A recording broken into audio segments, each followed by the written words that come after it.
নামাজের নিয়ত। আমাদের অনেকেরই এই সমস্যার সম্মুখীন হতে হয় যে নামাজের নিয়ত কিভাবে করব, কিংবা নামাজের নিয়ত কি আরবিতে করাই প্রয়োজন নাকি বাংলায় করলেও চলবে। চলুন দেখি ওলামায়ে কেরামরা কি বলে। তারা বলেন, নিয়ত হলো মনের ইরাদাকে বোঝায়।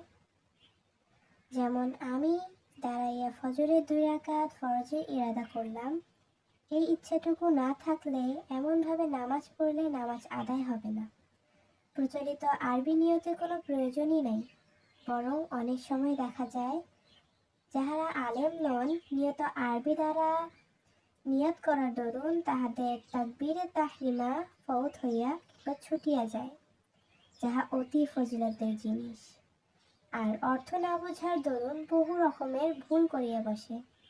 যেহেতু আমাদের ভাষা বাংলা, আর বাংলা বলিলেও নিয়ত হইয়া যায়, তাহা হইলে কেহ যদি দিলের ইচ্ছার সাথে সাথে মুখেও বলিতে চায়, তবে বাংলা ভাষায় এরূপ বলবে, আমি জোহরের 4 রাকাত ফরজ নামাজ পড়তেছি। এভাবে প্রত্যেক নামাজের নাম উল্লেখ করবে। আর ইমামের পিছনে হইলে ইমামের ইক্তেদা করলাম।